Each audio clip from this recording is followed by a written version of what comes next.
The opinions of J. Michael McCoy and his guests are not necessarily the opinions of KPOG, any particular religious denomination, or any other theological institution. Thanks for listening to Mac's World Live, Living Free Through Forgiveness, live on KPOG and webcast1live.com. All right, good afternoon. It is 1 o'clock on the 16th day of April in the Lord's year 2021. I'm J. Michael McCoy, and this is the Friday edition of Mac's World Live, Living Free Through Forgiveness. And I always tell you, what do I always tell you about Fridays? Fridays are 15% more fun. I always have a great guest on Friday. Hey, good morning, Gail. I always have a great guest on Fridays, and I think we might even get maybe to 20% more fun today. I don't know. We'll see. So I want to introduce you to, you say your name. Kristina Coll. Kristina. Yes. Coll. And it's C-O-L-L. Yes. All right. So the job that I have that makes money and supports me, I get to meet a lot of neat people. And in the restaurant business, we have a term called touching tables. And no, that isn't me walking around with my hands and putting it all over the tables. It's you go up and you see how they're doing, if they need anything.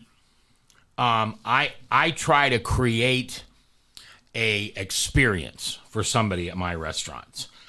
You go there, you go someplace because the food's good. You go someplace because the atmosphere's nice. Believe it or not, service is not in the top three. The third one is, did you have an experience?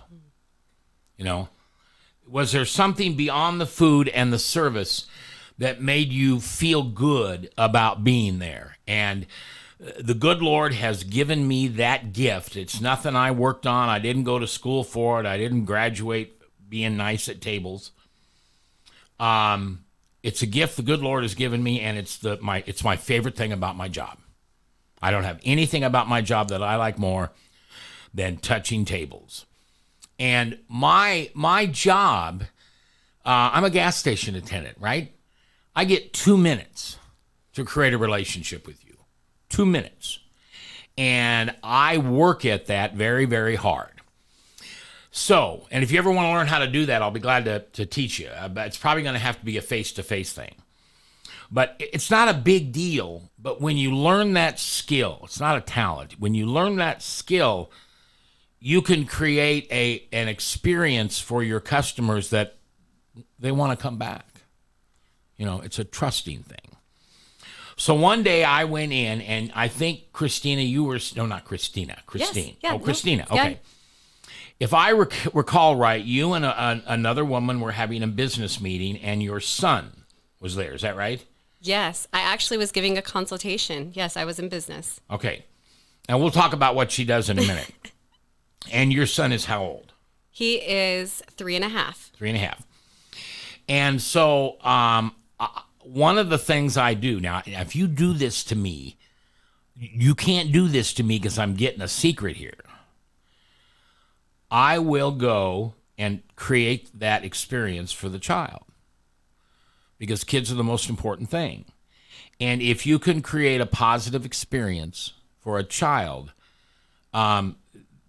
it's a lot easier to take them out, to be honest with you. It's a lot easier for them to be comfortable around adults in strange places because somebody thought they were special. And out of the clear blue, I offered your son a donut. Yeah. And he wasn't being bad or anything. No. He was fine. He was a golden child, yep. And a golden child. And so I brought him a donut. And anyway, Kristina and I talked a little bit. And I realized that this amazing woman has a language, kind of like Kayla does, who's in here, with me sometimes. She has a language within her faith, her Christianity faith.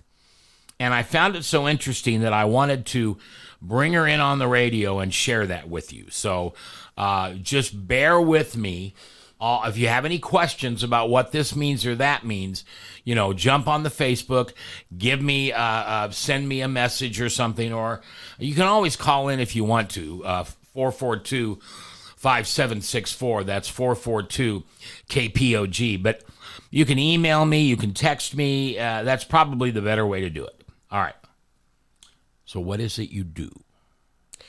Well, that's a very big question. Is it? Yeah. Okay, well, you talk to me like I'm a 6-year-old. Seriously, tell me, which you're probably pretty good at. Tell me what you do for people and how you help them.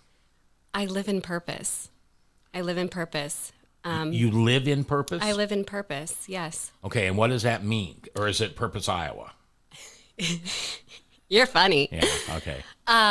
Well, I lead from a place of my heart, meaning I do what I'm passionate about. I'm in showing up in the world, being authentically me.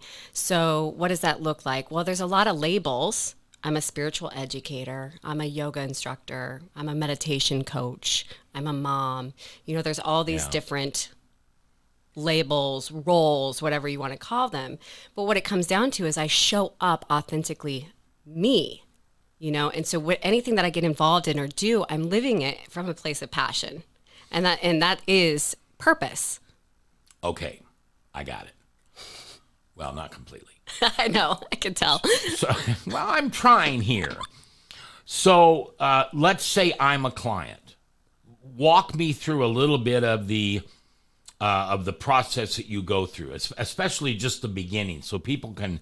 I want my listener to be able to put themselves here across from you and understand what that looks like and sounds like and feels like. Well, I show up clear in my energy when I'm working with clients. Okay. Because I'm there to support them on their growth journey. Okay. And whether that's supporting them on a healing process, perhaps there's stuff from their past that they may have not even shared with me, but I have this ability to tap into a knowingness and being able to see that there's something there. And I hold space for them and I'm able to navigate a transformation process. And it can begin anywhere as simple as sharing with them that they're never alone. We all have guidance, angels, whatever you want to call them, Right. and that you are energy. So in that regards, we are all one because we are all energy. You have a life purpose, and we've come here to learn and grow. And so those are like the key principles that we share as Wayshores College educators in the New Spiritual Horizons. I see you're going to search.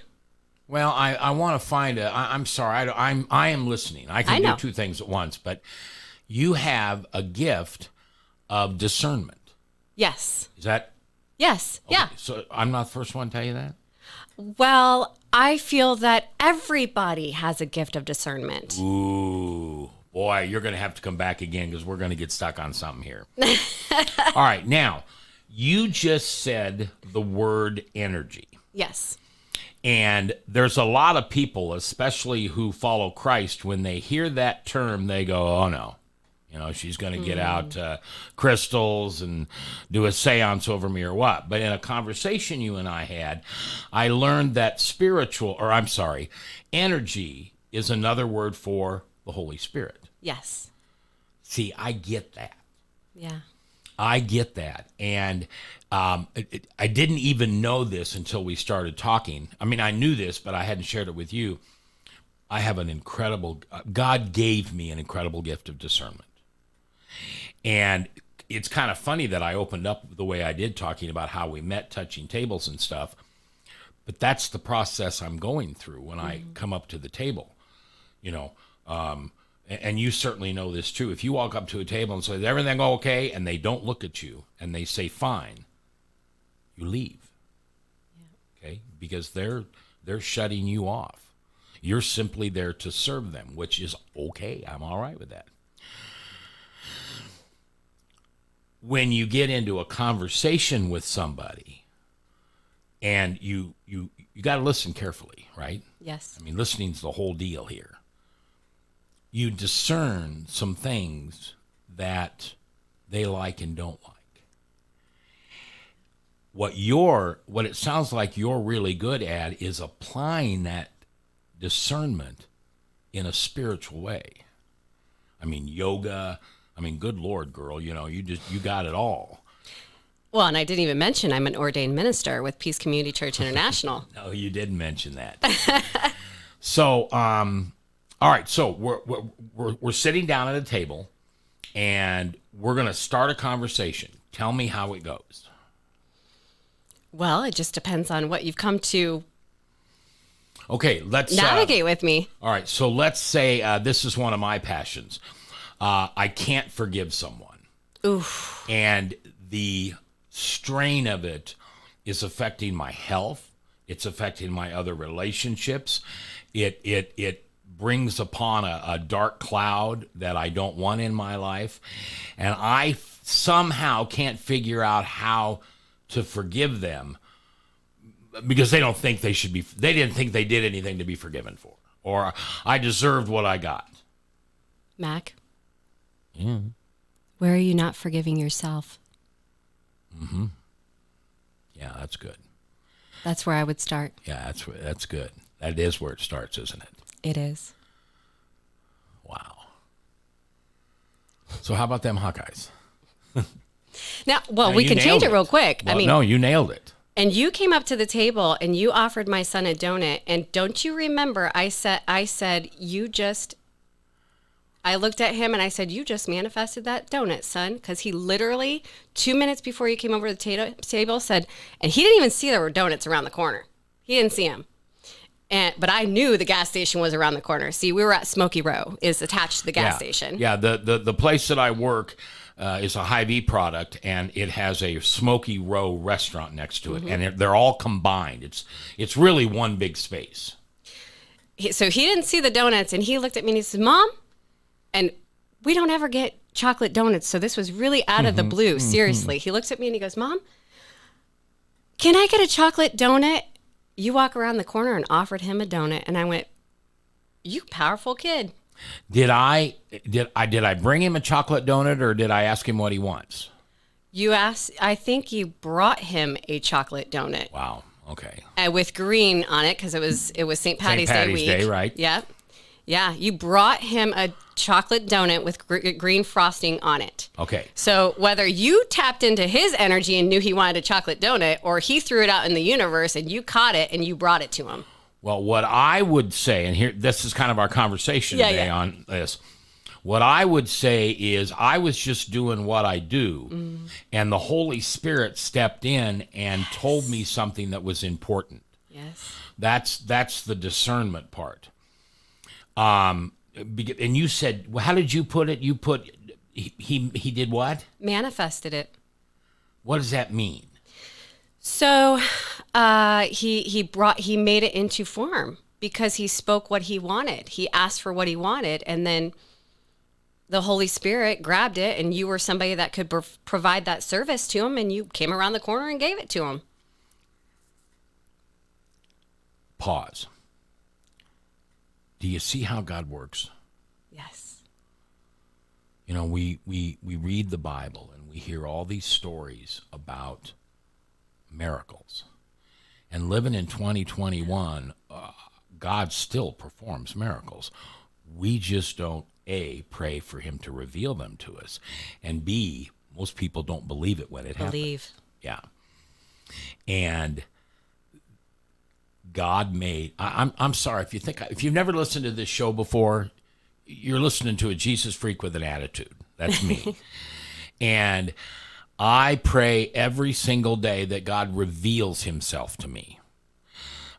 My favorite Macism, on my card, I gave you one, is number 3, and it's coincidence is God's way of revealing himself. Because too many times, we were in Smoky Row, and my son had just said, I want a chocolate donut, and around the corner you come. Yep. That's God revealing himself. Yeah. Nothing to me is a coincidence. Yeah. But I like the words you use. You say your son manifested it. Yeah. How did he do that? Well, because he asked for what he wanted. Oh, okay. And he believed that he could get it. Wow. You're powerful to work with, aren't you?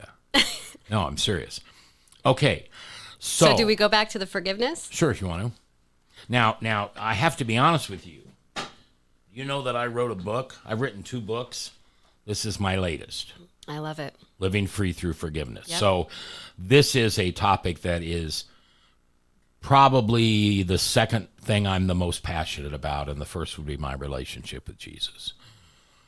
So yeah, I'll talk about this with you, and all my audience knows I'm an open book. I mean, that's why we have these silly cameras in here. Radio, when I grew up in radio, we called it the theater of the mind, because we could create through sound and voiced inflection and all these sound. We could create an auditory theater. In talk radio, I want the opposite. I want everything on the table. You see who Krista is. You see who I am. So yes. Now, if you ask me a question I don't want to answer, I'm going to toss this pen at you. Oh. Well, no, hold on. I'm going to do this. I'm not going to hit you with it. Okay, that's nice. But I doubt if I'll do that. Now, don't test me, please. So, yes, I'm a client, and I've just said to you that I can't forgive somebody because of what they've done to me, and you said, Mac, you can't forgive yourself. No, I didn't say that. Oh, I'm sorry. I asked the question, Mac, where are you not forgiving yourself? Okay. Okay, so I'm going to think of someone, but I'm not going to reveal that, if that's okay. And that's for that person. Right. Oh, Okay. yes, absolutely. Confidentiality. It is someone that I worked with as a side-by-side pastor, that when it came to, I guess the word is taking sides. I was having an emotional battle with somebody, and I really needed him on my side. He's my emotional support pastor. He's one of my accountability partners. Okay, I get a little weak and 8 years old when I'm around him, because I'm just very invisible. No, not invisible. I'm very transparent. He did the opposite. And I don't know if I've forgiven him or not. I want to say I have, but one of the definitions I have for forgiveness is you will know true forgiveness if the deed requiring forgiveness does not define your future relationship. And our relationship went from really good to non-existent. I mean, if I see him or he sees me, it's, how you doing, Mac? I'm doing good, Pastor. But I have no a relationship with him again. So maybe I haven't really forgiven him. I don't know. But again, where are you not forgiving yourself? Expectations. Oof. Where were you holding expectations? Well, I expected him to be on my side. I don't like the way that sounds, but I expected him. He and I had worked together for years on stuff. The person that I was having a challenge with, I don't even think he ever met them. But when we had this challenge, this person went to him, knowing that this was a person of accountability for me, and destroyed the relationship. Was there assumptions? I mean, did you speak crystal clear communication with this partnership with the other pastor? Was there clear communication of what your needs were out of the relationship? I hope so. I think so. And there's certainly, if they weren't before, they certainly were after the first meeting of the 3 of us. Okay. So there was a meeting of the 3 of you. Yes. And I was just stomped on. And I was angry about it. I'm no longer angry about it because it takes up too much energy, as you would call it. Mm-hmm. But I don't know if I asked him to forgive me. I told him I forgave him. And unfortunately, he said, I've done nothing to be forgiven for. Oh, yeah. Well, I've heard that before. That's terrible. Well, so go back in time. Was there a place in time where you had perhaps an inner knowing that something was going to happen and you didn't do anything about it? You didn't speak your truth. You didn't speak up for yourself. You didn't set a healthy boundary. With him. With whomever in the situation that you're still feeling like you want forgiveness from, because that's actually coming from a place that where are you not forgiving yourself? I'm going to keep coming back to that question. Well, where I'm not forgiving myself in that was, that's a great question. Here's one possible answer. First time anybody's asked me this, so I'm searching for an answer. And I'm not the smartest guy in the room, so sometimes it takes me a while. Excuse me, but I feel like I should have demanded. I should have, and that's a horrible word, but I should have gone to him and say, listen, we're not going to work together anymore if you continue down this path of supporting X, Y, and Z. Yeah. Because this isn't going to go well between me and XYZ. And I want you on my side. I need you. You're a spiritual leader to me. You are extremely important to my self-good. Self-good? Anyway. So I feel like there's an attachment there that needs to be let go of. A detachment? An attachment to the pastor who's your accountability partner or whatever. Yes. There was. So have you released that attachment and the expectations that were around that? Yeah. And then the next and question. by the way, I really have. Okay, good. Yeah. But the next question, I keep hearing you say that, I just lost it. It'll come back if it's All right, important. That's fine. I should have done this. A better way to really, the past is there to regroup on. So if I'm saying I should do this and I should have done this, this, and this, it kind of feels like I'm reminiscing the past as opposed to regrouping the past so that moving forward I can grow with the experience in wisdom. Okay, so here's what I heard you say. No, here's what you reminded me of. I've had the same business partner for 34 years, and we had 14 establishments, businesses together over all that time.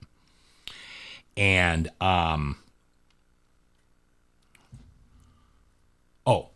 and when we have a business that fails, okay, we go on a road trip, at least one overnight.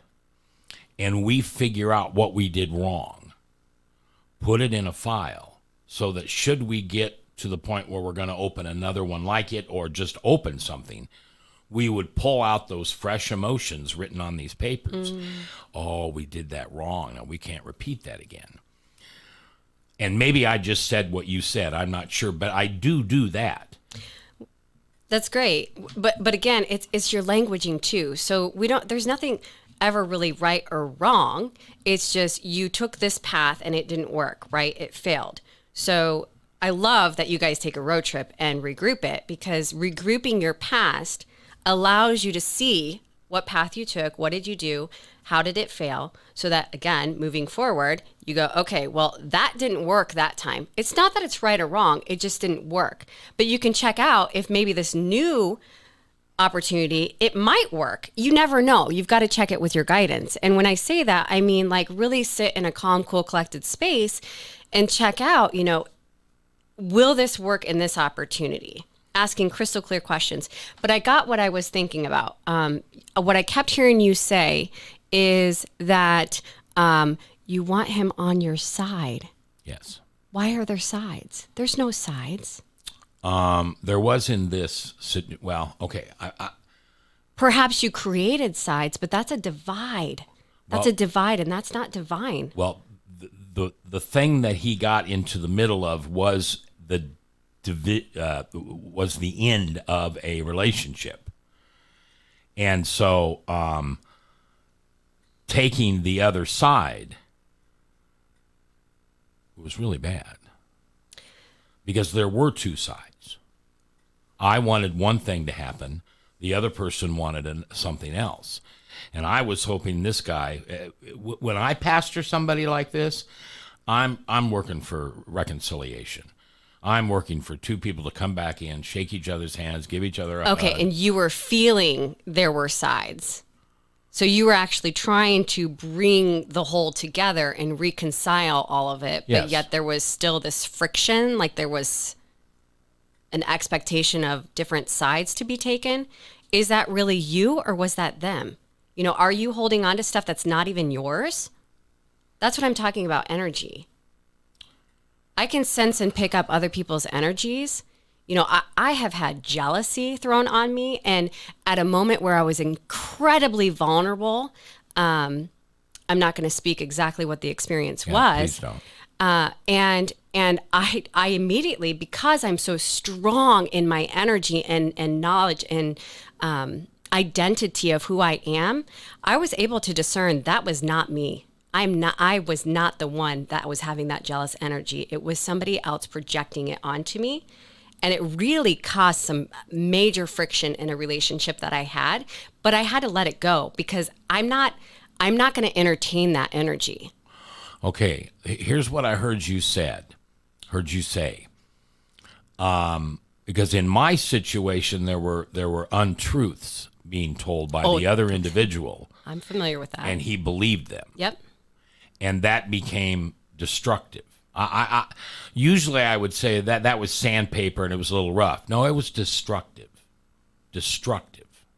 Again, how can you forgive yourself just to move on? Is there anything you can do about the other parties involved? No, I can't. See, this is where I would tell you that I have moved on, that I have. Do you feel free inside? Yeah, I know I thought about it for a second, but yeah. So, little story. I'm broadcasting live from Jerusalem in the Christmas season of 2016.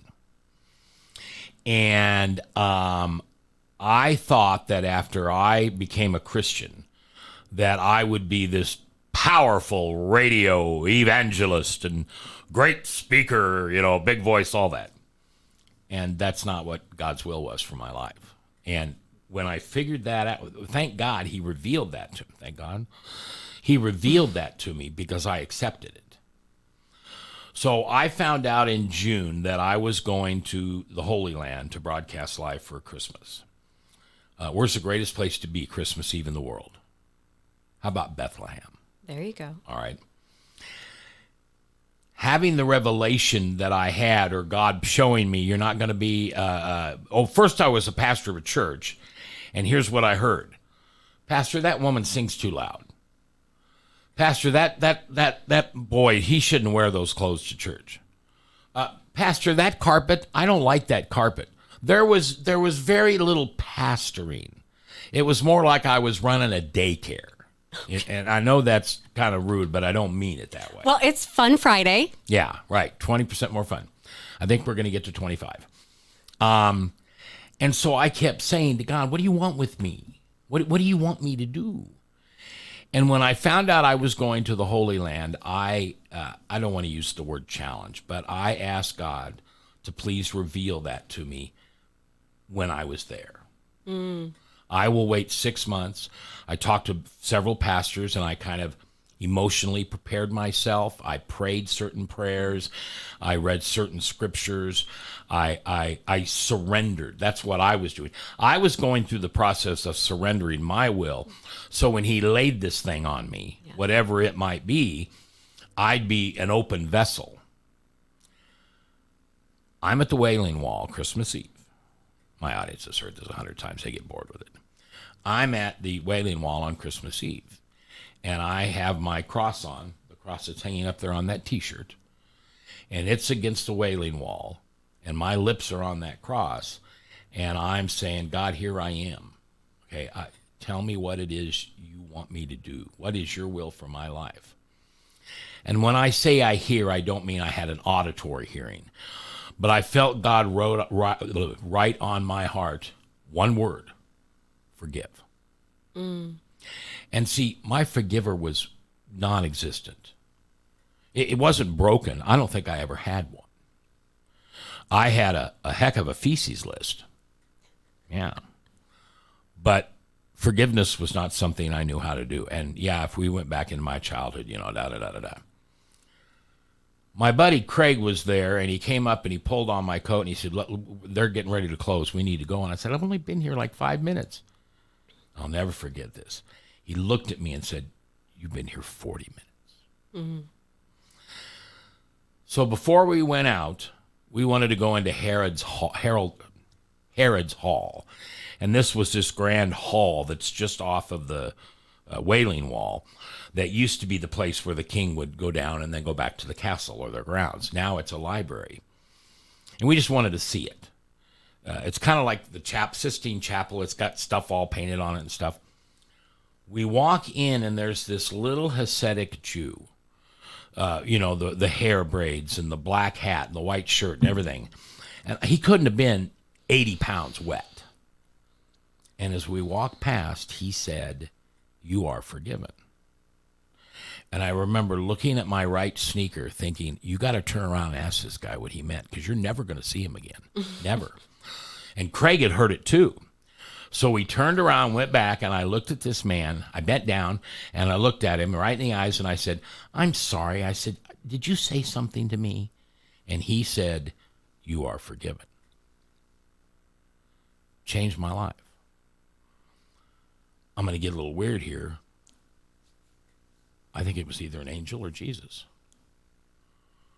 Well, that's not weird. Well, okay. But to me. Yeah, good. I'm glad it's not weird to you.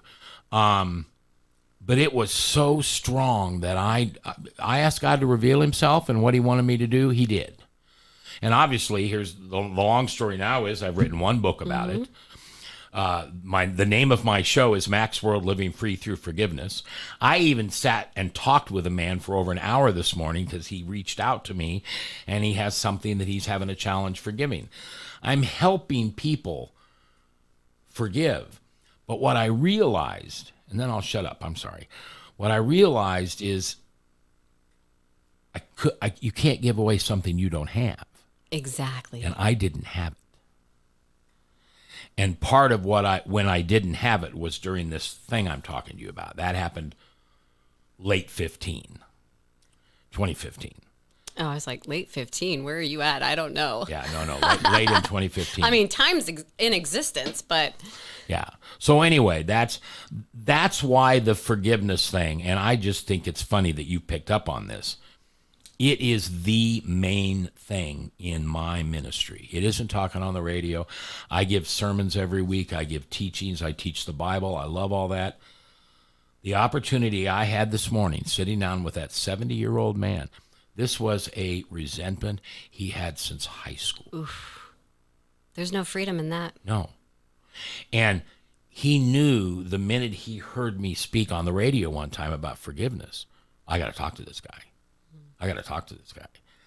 Through the Holy Spirit, you call it energy, we cried, and he's doing better. We're going to meet again and again, but he's heading down the right road. That's beautiful. We got to the core of what it was that had haunted him all these years. Well, that's what I feel like everyone, that's the healing process. That's the healing process. Well, and I've discovered that forgiving someone is one of the most selfish things on the planet Earth, because I'm really doing it for me. Well, because you got to forgive yourself. I feel like forgiving others comes naturally just by forgiving myself. Once I have forgiven myself, it's I'm free. I'm free from it. They are just automatically forgiven. Yeah. For me, that's how it works. No, I like what you're saying. Yeah. Yeah. But see, I kind of like I told you, my business partner and I would go through what we had done wrong. I'm kind of the same way. When something doesn't go right, relationship, business, why did I get a speeding ticket coming over here? I didn't, but I try to figure out what I've done wrong. In recovery, we call that you stay on your side of the street. Yeah, stay in your lane. Yeah, Mind your own stay in business. my lane. Yep. Okay. That was good. But again, you keep saying, what did I do wrong? And for me, I don't use that terminology. I used to, but it doesn't serve me to use that. It's more like, where have I placed expectations on somebody? Yes. Where have I made assumptions about something? Where am I attached to something or someone? You know, I go down this laundry list of other questions because there really is no right or wrong. It's just, where am I not feeling free, and getting to the bottom of that. Okay, so I think this is a somatical thing, because I agree with what you just said. That's what I did. Yeah. I'm using the word wrong, and I probably shouldn't use that. I'm trying to stay in my lane, figure out what I could have done differently. Better, yeah. And in this case, what I should have done is, I should have just walked from the situation. I just should have. Shoulda, woulda, coulda. Yeah. Because I ended up. Yeah, me too. I've had experience like that. And it's very freeing. It's very freeing. You know, I feel like when we're people that see the good in everybody naturally, like that's our heart space doing that. I feel like we can relate to each other in that sense. That's why it was hard to walk away from certain situations, because we see the real person for who they are. You know, we can accept through, we can see through the clouds and the coloring that we're seeing in the present moment with them. You know what I mean? Yeah. Does that make sense? Yeah. So then it is hard to walk away because we see the good in them. Yeah. Yes. Well, and this just flashed through my mind. One of the things that did help me heal is, after many, many, many difficult conversations with the senior pastor, he finally called me about a year later and said, "Hey, come over to the church. I want to talk to you about something." And he told me that that other pastor was wrong in what he did, and he apologized. Now, that has a lot of merit and weight on the relationship I have with the senior pastor. That didn't make me feel like I was right. It made me feel as if, I don't know. I don't know how to put it into words right now. But, and I wasn't looking for an apology. At this point, this had been blown up. Were you just simply seeking understanding? When he came and talked to me, or during the whole thing? I don't know. It was a real wreck. It was a train wreck. So many parts of my life suffered because of this. And here's a good one. It was expectations. I thought that pastor would do his job. He could tell me what I did wrong and how I should be better and da-da-da-da-da.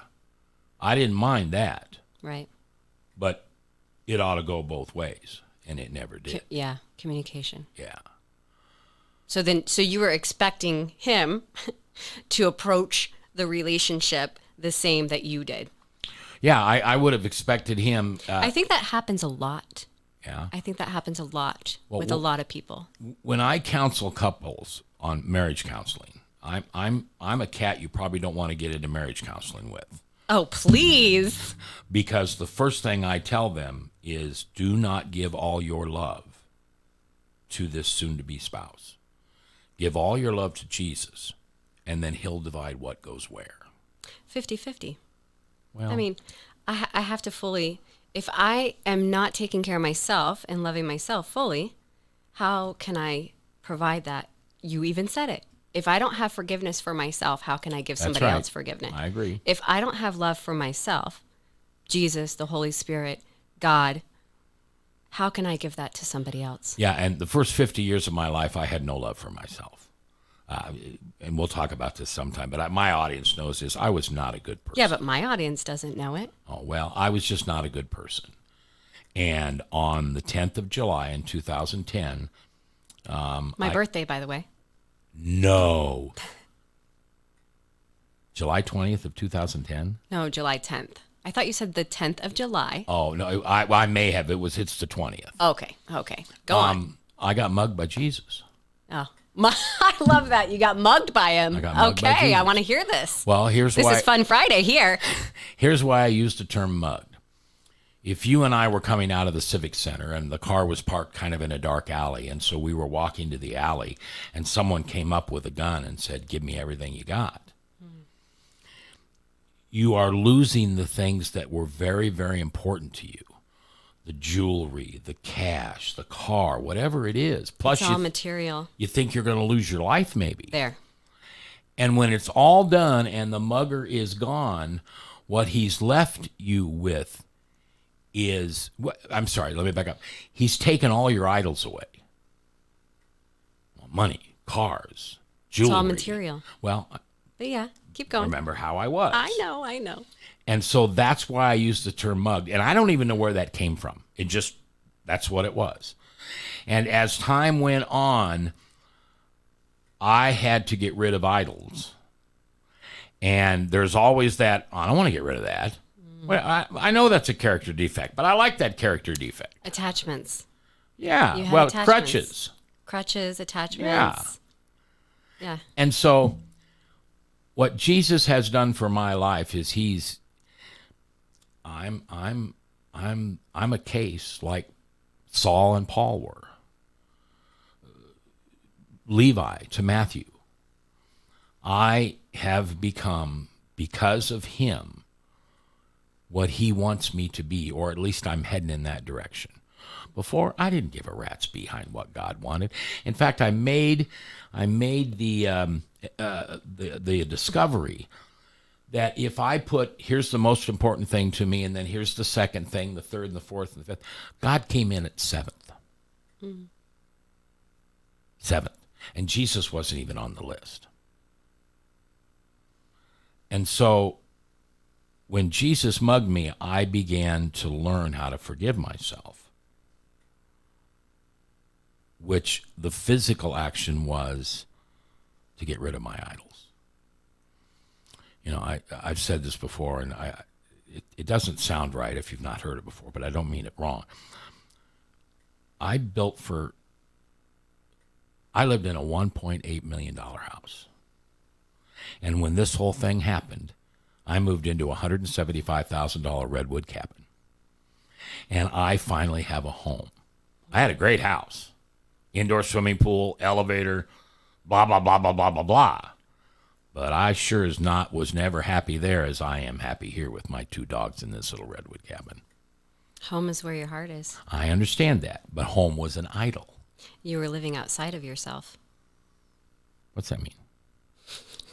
What's that mean? What you talking about? You were living outside of yourself to please for how others saw you. Oh yeah. You Sure. know? Oh, Sure, I've yeah. got this all this luxury and all these yeah. material and Yeah. I was but you said pompous, it, arrogant. you didn't love yourself the whole time. No, I didn't. Well, you were living life for other people, Well, the and- outside world. yeah, and the other thing, and this will just make you smile because this is exactly what you're saying, because you're exactly right. I was an orphan, adopted into an amazing home, but I always knew I was adopted, which translated to me, I wasn't supposed to be here. You weren't wanted. I was a mistake. And that's, you want to get to the core of my pain. That was the core of my pain. And I could discern, well, it wasn't discerning. I could see where everybody didn't love me. You were seeking love outside of yourself because you didn't love yourself, Right. because you weren't taught that emotional stability as a child. Right. I was You- Episcopalian. We grew up snobby Catholics. Well, you took on a perception that because your real parents didn't keep you, you were rejected, abandoned, you name it. Yeah. Yeah. I work with clients with that stuff. Yeah. And work what, through it. And I'll never forget this. Because that's never the truth. Oh, no, of course not. Of course not. I was looking through the eyes of Satan. I was not looking through the eyes of Jesus. Because when I figured out how Jesus saw me, that's one of the best gifts he ever gave me. because all of a sudden I realized that those things that I had done wrong over my life. Now, I'm not Flip Wilson, but the devil made me do them. When all that got cleared away, I didn't want any of that anymore. Right. It was the devil telling me, "Oh no, if you want that person, or if you want that job, or you want that business, it just was crazy what I had acquired." And when it came right down to it, I didn't want any of it. You weren't happy with any of No. it. Yeah. I can't imagine what life would have been like for me if it hadn't happened, though, because I was heading down a tailspin. I wouldn't be alive here today. I really don't think I would have. So but anyway, you are. You're here. How did in this, the physical form, right in front of How did me. this become about me? On Fun Friday. You did this to me. I didn't do anything. We talked about this. That I did. I said to you, "What do you want to talk about?" It's you tell me what you want to talk about. Your passion we can discuss. And you said, "Well, I want to find out about you," or whatever it was. And I said, "This isn't about me. This is about no, you pick a topic. You. All right. Do you feel like you're getting a consultation right now? Yeah, but I ain't paying for it. I know. Well, but on an honest note, you did help me. Good. You really did. Thank you. You do have that gift, and it takes one to know one. Here's a funny thing about the discernment gift. I had great discernment gifts when I was working and owning my businesses and stuff. But what I would discern about you is how I could get you. Right. The button I could push that would make you go away or do whatever I wanted. And after Jesus mugged me, I didn't even know there was another side to this discernment thing. Now I've applied it here, like your son and the donut. You've had to take your son to a counseling session or whatever you want, a consultation. A business consultation, Yeah. Yep. And he was really being good. Yeah, he was great. But Had his toys and was playing. And yeah. But I sensed that he needed to know he was important. And strange hot chocolate donuts with green icing can do that. Yep, sure did. Yeah. He raved about that donut all day long. Did he? You never brought him back for another one. We've got like 12 different kinds of chocolate donuts. Well, we were just back in there the other day. He was rolling around on the floor with his fire truck. Yeah. But I had already got him a donut because you told me you were off that day. I know. Well, I was supposed to be. And you come walking around. I'm like, I thought you were off. Sounds like me when I worked in the hospitality industry. Yeah. Didn't tell you my background. Yeah. What's your background? You did hospitality industry for over 2 decades. Yeah. Wow. Yeah. And so you can understand. I'll bet you can understand how that feeling of creating an event. Absolutely. Yeah. It's a passion of mine. Yes. Yeah. That's why I love working with people. Yeah. And when I stepped into what God's will is for me, which is what I do now, I had an aha moment. No wonder why he put me through hospitality school Yeah. for over 2 decades, because I got to learn people. I got to learn because I love people. And those that I worked for, those that I've served, those that everyone always became friends and Yes. family members to Yes. me, because that's what life's all about. I love creating communities and fun and excitement. And Are you my biological sister from another mother? Is that what could this be. is? Maybe it's a past life thing. Well, you don't believe in that, do you? She's laughing. 'Cause see, that's my go juice. I said earlier that one of the things I like to do is I have 2 minutes with my clients a day, a week, whatever. That's all I got. I can't step away and say, "Hey, come here, sit down, let's talk about this." I got stuff to do. I want them to feel the genuine caring I have for serving them. Now, later on, it becomes for them, but it's serving them. And I'll tell you a little story. So I had this guy, and every day he'd come up, and he'd buy 2 packs of Pall Malls. If he's listening, he knows who he is now. Well, he would have known anyway.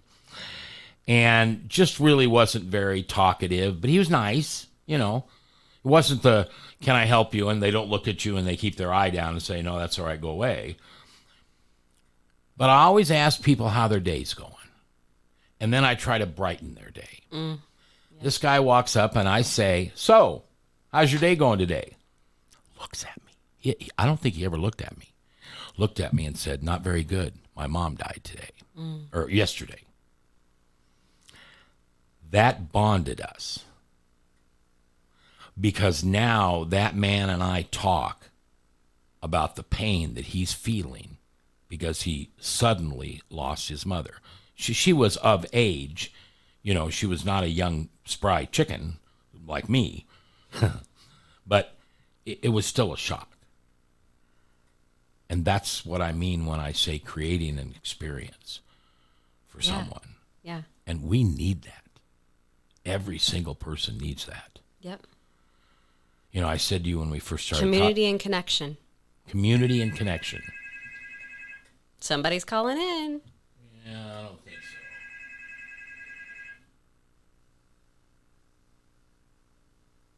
Hello? KPOG. Yes. Hi. Hi. You're My on the name air. is Robert Fisher. I'm sorry, what? My name is Robert Fisher. Robert's sister? No, Fisher. Robert Fisher. Robert Fisher. Hi, Robert. How are you? How are you? Good. Do you know you're calling a live radio station? Did you do? Yeah, who is? Did you mean to do that? What channel? What radio station are you on? Okay. Robert, thank you very much. You've called a number. I think you called the wrong number. But thank Do you. not hang up on me. Okay, well, are you listening to the station? I need to know what radio station are you on? What radio station? KPOG in Des Moines, Iowa. Yeah. What is the call letter? KPOG 102.9. 102.9. Okay, thank you. Oh. That, my dear, is why I don't Answer the phone. But I had to, I had to. Actually, I only did it because you thought I should. I felt that. You got influenced. Well, It's energy. I felt that. Well, you could have Is it tuned. true? You could have tuned into your own inner beingness and made the choice not to. Well, see, that wouldn't be fair to him. What if it really was somebody? And that's why I said, Who tapped because in. you told them the phone number twice at the beginning. So I felt it fair to answer the phone. Absolutely. You know what fair is? It happens once a year, and it's on the east side of Des Moines. Otherwise, there's no such thing as fair. I don't know. Are they even going to have the fair this year? Now, Do we know yet? They say they are. But I don't know how you have the fair with social. So we're talking about community and connection, right? Yeah. Here's the correlation, right? So the pandemic has basically chopped people's legs off with this community and connection. And it's changed lives forever. Yeah. Yeah. And grateful that I was knowledged and got online and doing things on Zoom and was able to work with clients and do workshops and courses over Zoom online. But there's so many people that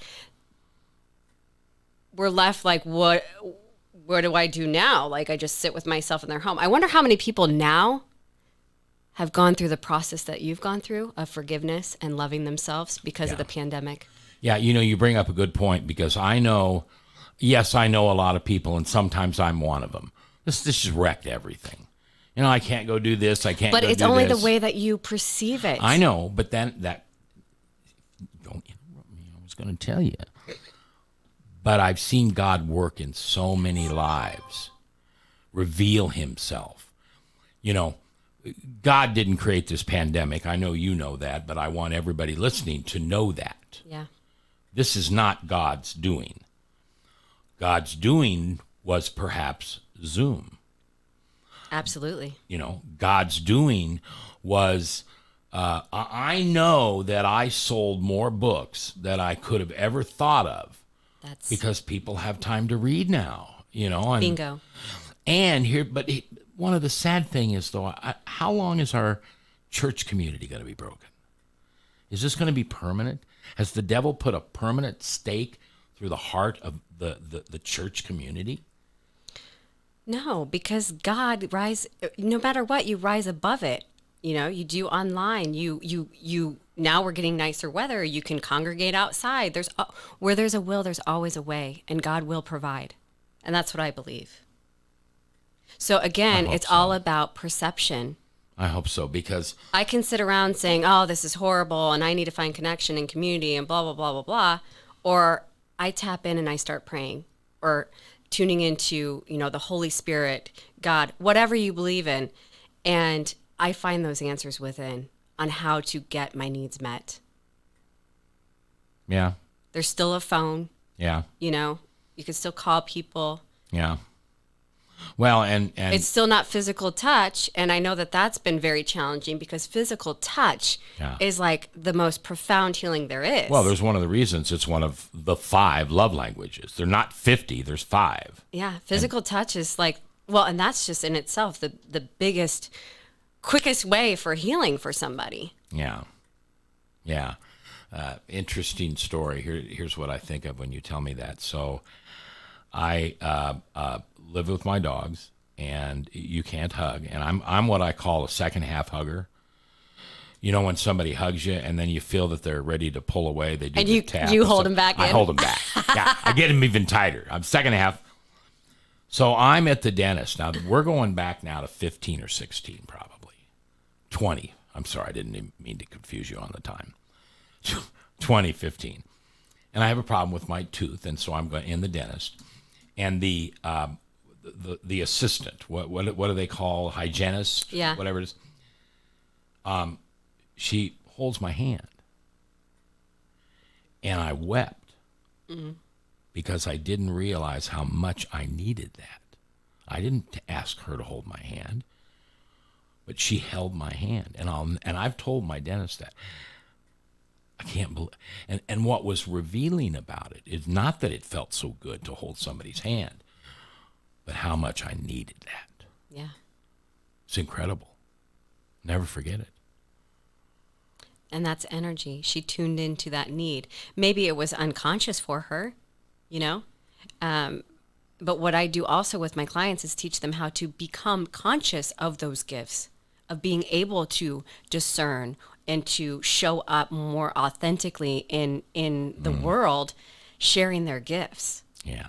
I do things still naturally, unconsciously giving to people, and sometimes don't stop to tune into the consciousness of it. But it's a process. We're here to learn and grow. It's not like I'm going to be a genius and be consciously walking person all the time. I'm a human. This is a human experience. Yeah. So I've got a chat here, and Bob, who's one of the people that run this radio station and make so many things happen, he said that guy that just called in listens to the station. Oh, good. The other thing, you heard me say hi, Gail, in the beginning. Yeah, yeah. So when people pop up, I say hi to them. Yeah. And when Gail started listening to the station, and I sensed something going on, and I invited him to one of our services. And he said, or a time you invited a truck driver to Sabbath that you knew was lost. That's why I like Gail, though. He's a great guy. All right, we're out of time. I hope you're happy. You consumed all the whole radio show. You did most of the talking. Yeah, right. Okay, so yeah, I did. So I'm going to type on here, how do people get a hold of you? They can check out my website, www.Kristina, Kristina, Coll, COLL.com. Okay. All right, so I put that on there, and that'll be permanent with the feedback on this show. So anybody who ever pulls this show up, whether it be today or 10 years from now, that'll be there. Oh, and it's in blue, so you can even click it and go to the website. All right. Great. Thank you very much. So you're telling me I need to update it? Update what? Everything is a work in progress. Well, you don't need to update anything. Yeah, I don't have my my offerings for marrying people, burying people. Oh, gosh. That's a whole nother conversation. All right. I'm J. Michael McCoy, if I haven't told you lately. Thanks for listening. Love this job. Couldn't do it without you. Right here on KPOG. Amen. Thanks, Mac.